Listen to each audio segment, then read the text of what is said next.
भागीदारी दस्तक, भारत की आवाज। मित्रांनो, जय भीम, नमो बुद्धाय. भागीदारी दस्तकच्या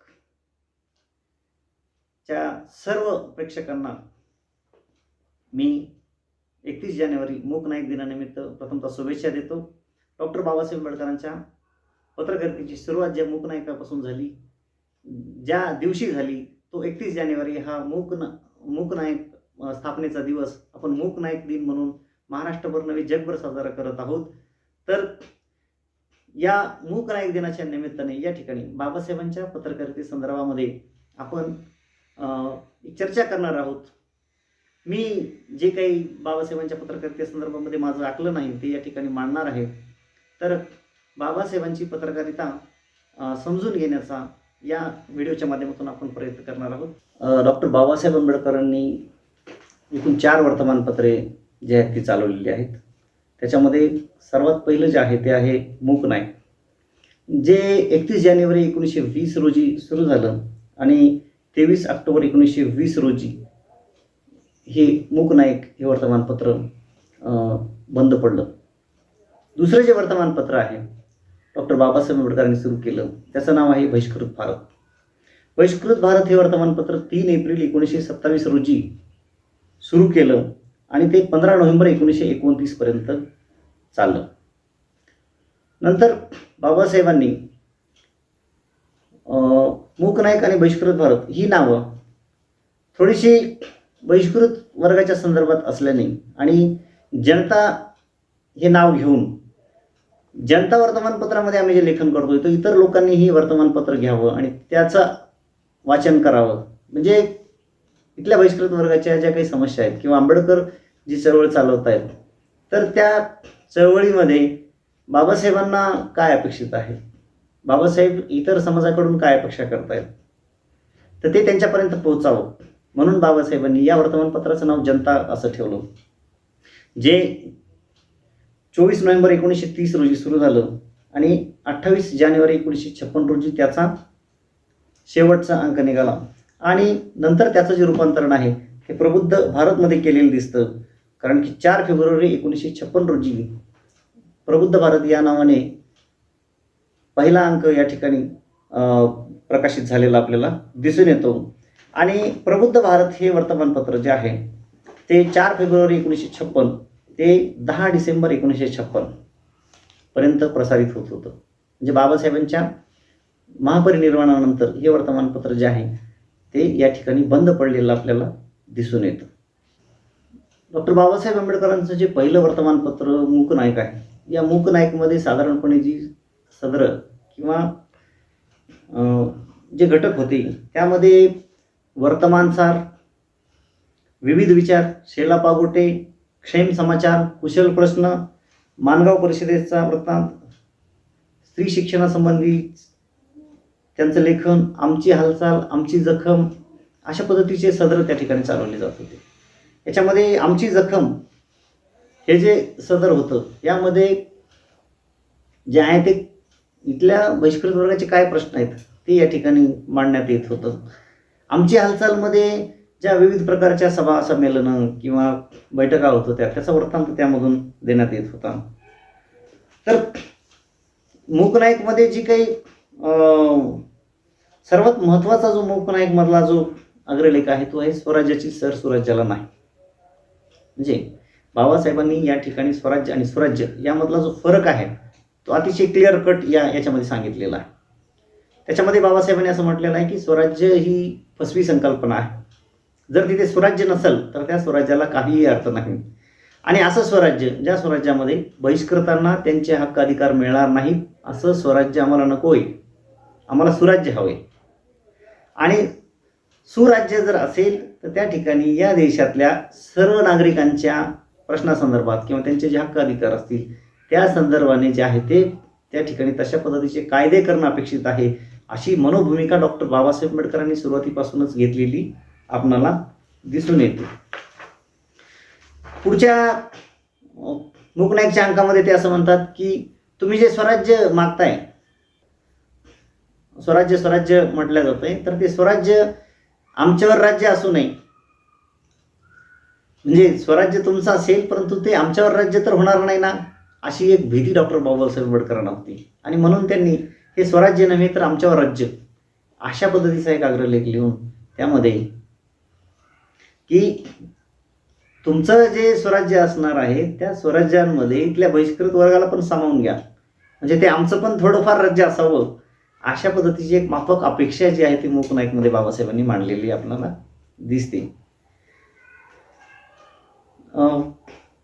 स्वराज्यातील आमचे आरोहण, त्याचे प्रमाण व पद्धती या अग्रलेखामध्ये डॉक्टर बाबासाहेब आंबेडकर जे आहे ते मग जर स्वराज्य येणार आहे त्याच्यामध्ये तुम्ही आम्हाला कसं सामावून घेणार आहात, त्याचे मापदंड काय असणार आहेत आणि आम्हाला सत्तेमध्ये आमच्या लोकसंख्येच्या प्रमाणामध्ये न्यायवाटा मिळणार आहे का, या संबंधाने त्यांनी त्या ठिकाणी मांडणी केलेली आपणाला दिसून येते. बाबासाहेबांचा जो लढा आहे तो लढा सत्तेमध्ये भागीदारीचा लढा आहे, शासन प्रशासनामध्ये न्यायवाटा मिळण्याचा आहे, अस्पृश्यांच्या निसर्गदत्त हक्काधिकारांचा लढा आहे. एकूणच बाबासाहेबांचा जो लढा आहे तो मानवी स्वातंत्र्याचा आणि मानवी मूल्यांचा लढा आहे, हे आपणाला मूक नायकच्या एकूण वर्तमानपत्रातील लेखनावरून आपल्याला स्पष्टपणे या ठिकाणी जाणवून येतं.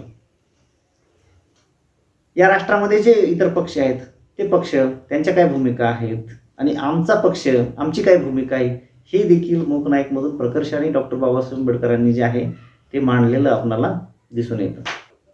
बाबासाहेबांची पत्रकारिता जी आहे ती अस्पृश्यांमध्ये आत्मभान निर्माण करणारी पत्रकारिता आहे.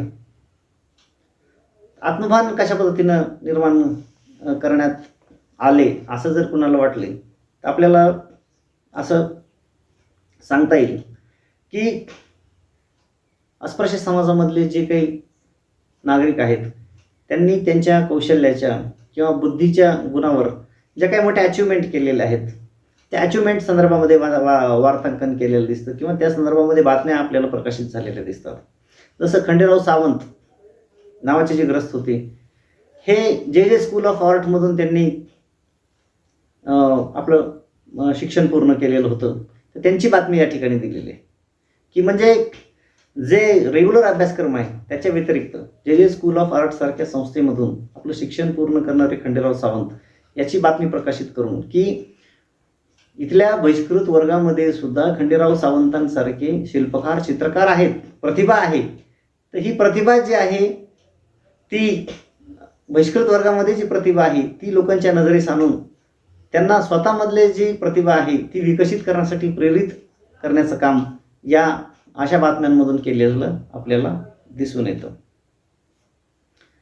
तसंच कुठे शोषण होत असेल, पुण्यामध्ये टिळक स्मारक मंदिराचा जो कार्यक्रम होता त्या कार्यक्रमामध्ये अस्पृश्य व्यक्तीला बोलवून सयाजीराव गायकवाड तिथे येणार होते आणि त्यांचा गंगाराम सोनवणे नावाचे जे ग्रस्त होते तर त्यांच्या हस्ते तिथं सत्कार व्हावा असं सुरुवातीला सगळं ठरलेलं असताना ऐनवेळी मात्र त्यांना त्या ठिकाणी सत्कार करू दिला नाही किंवा त्यांनी स्वतःचे फुलहार आणलेले असताना सुद्धा त्यांना त्या ठिकाणी रोखण्यात आलं. याची बातमी प्रसिद्ध करून की कशा पद्धतीनं काँग्रेस किंवा इतर पक्ष जे आहेत ते कशा पद्धतीने एक आभास निर्माण करतायत की आम्ही बहिष्कृतांचे वाली आहोत किंवा आम्ही बहिष्कृतांचे प्रश्न मांडतोय किंवा अस्पृश्य हिंदूंचाच भाग आहेत, अशा ज्या खोट्या गोष्टी प्रसारित करण्यात येत होत्या त्यावर एक प्रतिक्रिया म्हणून गंगाराम सोनवणे यांचा अपमान झाला अशा स्वरूपाची एक बातमी प्रकाशित केली आणि अस्पृश्यांचं किंवा बहिष्कृतांचं जे शोषण या ठिकाणी चालू आहे स्वातंत्र्याच्या स्वराज्याच्या नावावर चालणाऱ्या ज्या पक्ष संघटना आहेत त्या कशा पद्धतीची दुटप्पी भूमिका घेत आहेत हे या बातमीच्या स्वरूपातून लोकांच्या समोर आणण्याचं काम बाबासाहेबांनी आपल्या वर्तमानपत्रातून केलेलं आपल्याला दिसून येतं. तसंच आत्मभान जागवण्याच्या संदर्भाने एक सर्वात महत्त्वाची जी घटना आहे ती अशी आहे की कोल्हापूरमध्ये कुस्त्यांचं मोठं प्रस्थ आहे आणि अशाच एक मोठ्या कुस्त्या या ठिकाणी कोल्हापूरमध्ये आयोजित केलेल्या होत्या आणि त्याला निजामी नावाचा जो एक पैलवान आहे उत्तर भारतामधला नावाजलेला पैलवान आहे तो त्या कुस्तीमध्ये सहभागी झाला होता. आणि त्या कुस्त्यांमध्ये कोल्हापुरामधला एक व्यंकप्पा बुरुड नावाचा एक अस्पृश्यग्रस्त तो त्या स्पर्धेमध्ये उतरला. आणि हा निजामी जो अत्यंत नावाजलेला आणि कुशल असा पैलवान होता की त्याला हरवणं किंवा त्याला चितपट करणं हे सहज कोणालाही शक्य नाही, अशा एका प्रशिक्षित आणि नावाजलेल्या निजामी नावाच्या पैलवानाला लोळवण्याचं काम त्या बातमीमध्ये इतकं मस्त वर्णन केलेलं आहे की हा व्यंकप्पा बुरुड जो आहे तर त्याचे डावपेच आणि ज्या पद्धतीनं तो निजामीला डावपेच टाकून त्याला पटकणी देऊ लागला, तर त्याने हैराण होऊन त्या कुस्तीमध्ये निजामीने त्याच्यासोबत स्वतःहून कुस्ती खेळायचं थांबवलेलं आहे आणि स्वतःहून माघार घेतलेली आहे. म्हणजे ही फार मोठी क्रांतिकारी घटना आहे की एखादा नावाजलेला पैलवान कोल्हापूरसारख्या संस्थानामध्ये ज्या कुस्त्या चालू आहेत तिथे येतो तो परराज्यातून, आणि तिथे येऊन तिथला स्थानिकचा व्यंकप्पा बुरुड नावाचा जो पैलवान आहे की जो काही नावाजलेला नाही, मोठा व्यक्ती नाही आहे, कुणाला जास्त कुणाला माहीत नाही, असा व्यक्ती या प्रसिद्ध पैलवानाला हरवतो. तर ही मला वाटते फार मोठी घटना आहे. आणि याच्यामधून की आपल्यामध्ये पण कर्तृत्व आहे, आम्ही पण कर्तृत्ववान आहोत. कुस्तीमध्ये आम्ही सुद्धा नावाजलेल्या किंवा प्रसिद्ध असलेल्या लोकांना हरवू शकतो, अशा पद्धतीचा संदेश जो आहे तो आपल्या वर्तमानपत्रांमधून देण्याचं काम आणि इथल्या बहिष्कृत वर्गांमध्ये एक बळ यावं आणि आत्मभान निर्माण व्हावं, अशा पद्धतीचं जे लेखन आहे ते आंबेडकरांच्या पत्रकारितेमध्ये आपल्याला दिसतं. दुसरा एक असाच प्रसंग आहे जो की नाशिकच्या ज्या लेणी आहेत, त्रिरश्मी लेणी आहेत, त्याला ॲक्च्युली पांडव लेणी म्हणून प्रसारित केलेलं आहे, पण त्या त्रिरश्मी लेणी आहेत. त्या लेणी परिसरामध्ये संभाजी भालेराव नावाचे जे ग्रस्त आहेत त्यांच्या भावावरती, तिथे शेतात काम करत असताना त्यांच्या भावावरती वाघाने हल्ला केला. आणि हे जे संभाजी भालेराव आहेत ह्यांनी अत्यंत प्रयत्नांची शिकस्त करून त्या वाघाला परास्त केलं. त्या वाघाला त्यांनी 2 वेळा असं फिरवून आपटलं आणि शेवटी तो वाघ पळून गेला. आणि बऱ्याच जणांनी असं सांगितलं की ही बातमी छापून आल्यानंतर काही त्याच्यावरती कमेंट करण्यात आल्या की ही बातमी खोटी आहे म्हणून, परंतु जनताच्या अंकामध्ये या संदर्भानं असं स्पष्ट म्हटलंय की त्याच्या नोंदी आहेत, कारण की तो जखमी झाला होता, त्याच्या हाताला वाघाने चावा घेतला असल्यामुळं दवाखान्यामध्ये त्याची ट्रीटमेंट केली होती, त्याची सुद्धा पुरावे उपलब्ध आहेत. म्हणून जनता ही खोट्या बातम्या प्रसारित करत नाही, तर ज्या सत्य घटना आहेत आणि ज्याच्यामध्ये बहिष्कृतांनी कर्तृत्व गाजवलेलं आहे अशा पद्धतीच्या घटना ज्या आहेत त्याचं वार्तांकन करून मला वाटतं इथल्या निराश आणि अत्यंत गलित गात्र झालेल्या समाजाला की वाघाला सुद्धा तुम्ही पटकणी देऊ शकता, अशा पद्धतीचं एक आत्मभान निर्माण करण्याचं काम बाबासाहेबांच्या पत्रकारितेमधून झालेलं दिसतं. तर अशी ही पिचलेल्या दबलेल्या माणसांना आत्मभान मिळवून देऊन त्यांना लढण्यास सज्ज करणारी पत्रकारिता आपल्याला बाबासाहेबांच्या पत्रकारितेमध्ये आपल्याला दिसून येते.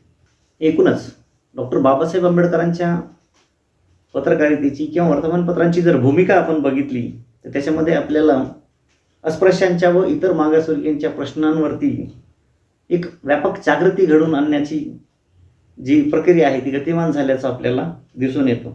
दुसरं आहे जे मूलभूत आहे की अस्पृश्यांना इथल्या देशाच्या शासन प्रशासनामध्ये न्याय वाटा मिळाला पाहिजे, त्या संदर्भानं राजकीय सत्तेमध्ये आम्हाला वाटा मिळाला पाहिजे आणि आमचे खरे प्रतिनिधी जे आहेत ते कसे या सिस्टीममध्ये प्रवेशित झाले पाहिजेत, यासाठी बाबासाहेबांची लेखणी जी आहे ती चालताना आपल्याला दिसते. सर्वात महत्त्वाचं म्हणजे हे आपण बघितलं स्वातंत्र्यपूर्व आंदोलन जे आहे ते स्वराज्याचं आंदोलन म्हणून जे आपण ऐकतो, तर ह्या स्वराज्याचा खरा अर्थ काय आहे, स्वराज्य म्हणजे काय आहे आणि बहिष्कृतांसाठी हे स्वराज्य किती महत्त्वाचं आहे.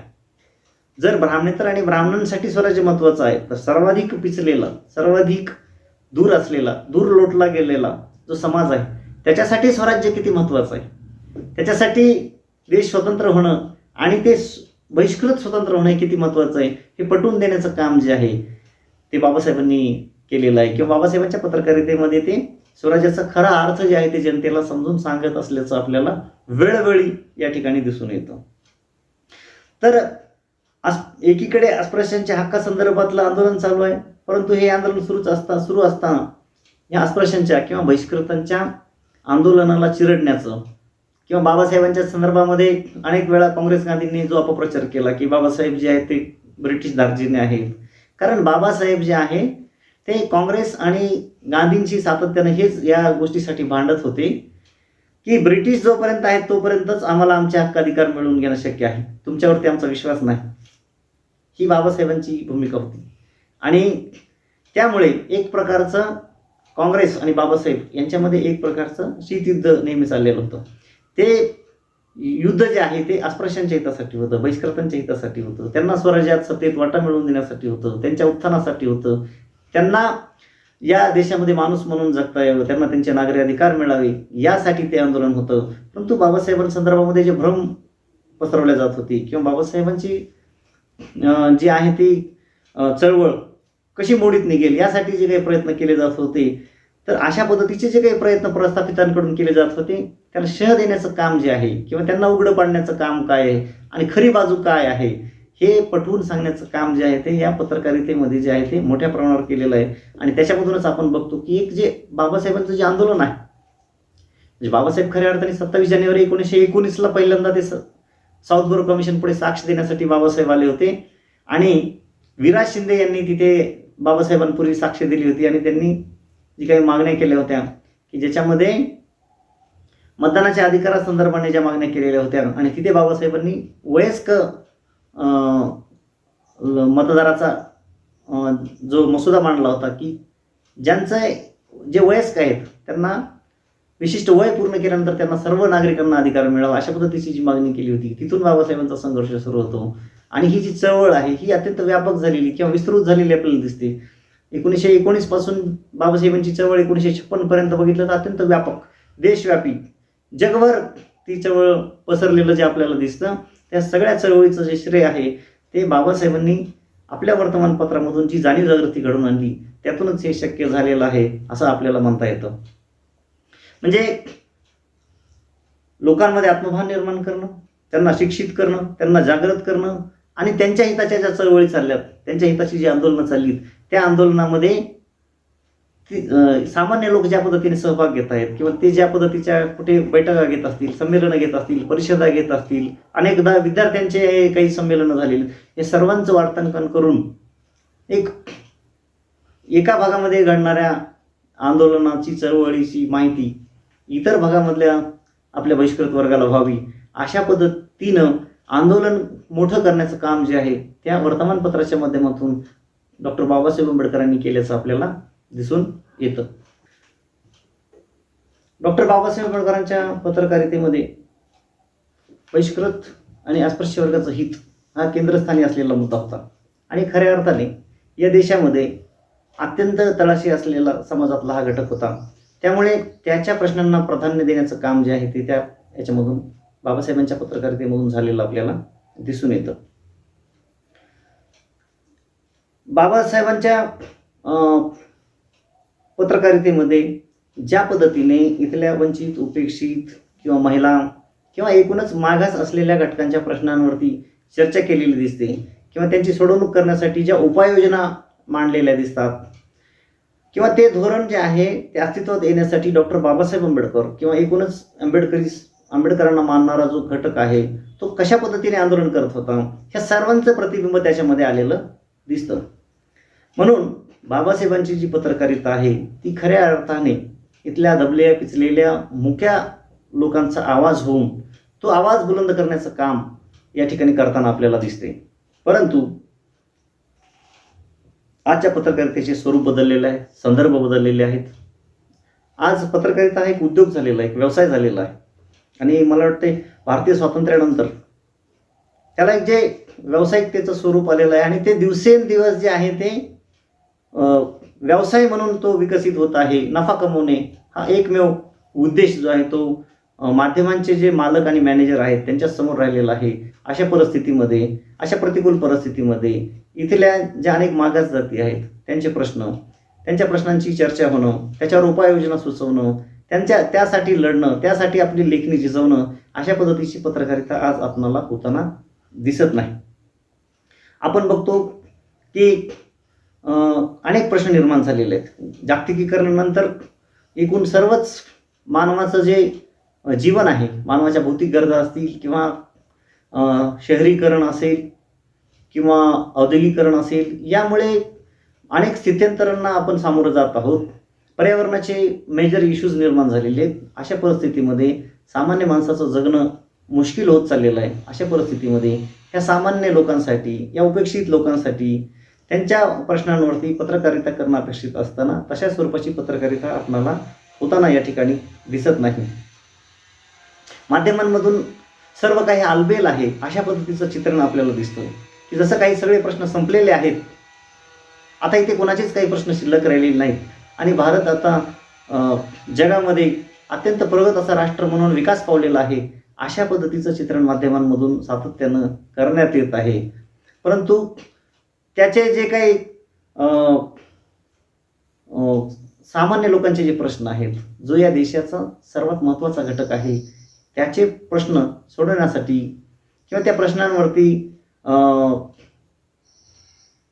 आवाज उठवण्यासाठी किंवा त्या प्रश्नांचा किंवा त्या लोकांच्या प्रश्नांचा प्रचार प्रसार करणे, लोकप्रतिनिधींना त्या संदर्भामध्ये प्रश्न उपस्थित करणे किंवा या देशातल्या सामान्य लोकांच्या प्रश्नांची जाणीव करून देण्यासाठी लोकप्रतिनिधींना ज्या प्रमाणामध्ये धारेवर धरलं पाहिजे किंवा त्यांना ज्या पद्धतीनं प्रश्न विचारले गेले पाहिजेत तशा पद्धतीचे प्रश्न आज विचारले जात नाहीत.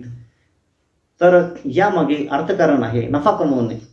इथल्या आजच्या माध्यम व्यवस्थेला फक्त नफा कमवायचा आहे. या सामान्य माणसाच्या प्रश्नाशी त्यांना काहीही देणं घेणं राहिलेले नाही. अशा प्रकारची पत्रकारिता आज या ठिकाणी आपणाला सुरू असलेली आपल्याला दिसून येतं.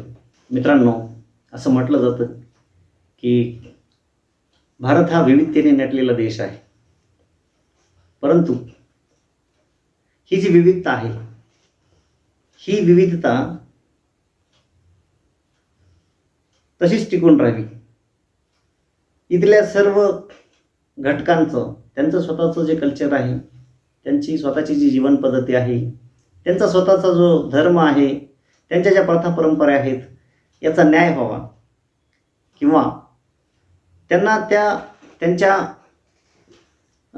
परंपरेनुसार त्यांना आपलं जीवन व्यतीत करता यावं, अशा पद्धतीची एक सुरक्षित वातावरण प्रदान करणारी व्यवस्था या देशामध्ये आहे का, असा एक प्रश्न निर्माण होतो.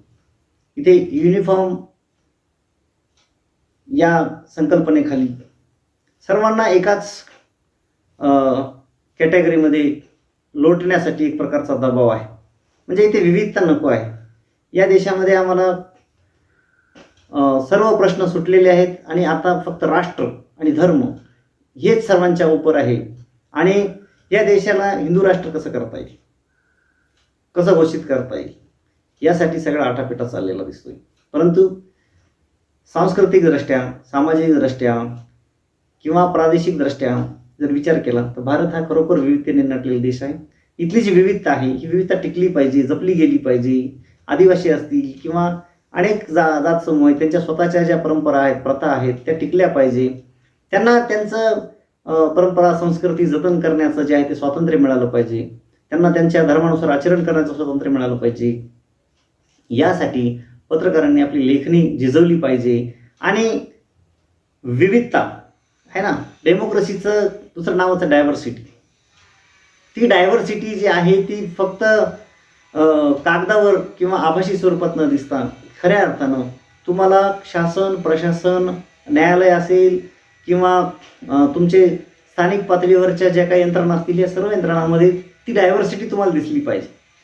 तुम्हाला सर्व प्रकारचे, सर्व जातीचे, धर्माचे, पंथाचे किंवा महिला असतील, आदिवासी असतील किंवा मागास असतील, भटके असतील, अशा मुस्लिम असतील, ख्रिश्चन असतील, जैन असतील, शीख असतील, अशा सर्व वेगवेगळ्या घटकांचं चित्र आपल्याला दिसलं पाहिजे. आणि मग जेव्हा हे सर्व घटक जेव्हा आनंदाने किंवा निर्भयपणे जेव्हा ह्या देशामध्ये मुक्तपणे काम करत असतील, संचार करत असतील किंवा त्यांचं प्रतिनिधित्व सगळीकडे दिसत असेल, तर खऱ्या अर्थानं ती डायव्हर्सिटी आहे. आणि मला वाटते खऱ्या अर्थानं मग ती खरी लोकशाही आहे असं आपल्याला म्हणता येईल. आणि म्हणून खरी लोकशाही, जी की समता, स्वातंत्र्य, न्याय, बंधुत्व यावर आधारलेली लोकशाही या देशामध्ये आकारास यायची असेल किंवा आकारास येणं गरजेचंच आहे, त्याशिवाय हा देश टिकणार नाही, इथली मूल्य टिकणार नाहीत, मानवी मूल्य टिकणार नाहीत. तर ही सगळी जी व्यवस्था ही मजबूत करण्यासाठी, ही लोकशाही सक्षम करण्यासाठी मला वाटतंय की जी पत्रकारिता आहे ही आंबेडकरी विचारावर चालली पाहिजे. आंबेडकरी विचारावर मार्गक्रमण करत गेलं तर मला वाटतंय खऱ्या अर्थाने या देशामध्ये डायव्हर्सिटी, जिला आपण डेमोक्रेसी असं म्हणू, ती टिकेल आणि खऱ्या अर्थानं हा देश महासत्ता होईल. बाबासाहेबांच्या विचारावर चालणारी पत्रकारिता या देशाला निश्चितपणे महासत्तेच्या दिशेने घेऊन जाईल. इतर मार्गाने किंवा इतर ज्या विषमतावादी विचाराचे लोक आहेत त्याचा प्रचार प्रसार करणारी जी माध्यमं आहेत त्या माध्यमांच्या कडून ह्या देशाला मोठं करण्याचं किंवा इथल्या माणसांना मोठं करण्याचं काम होणार नाही.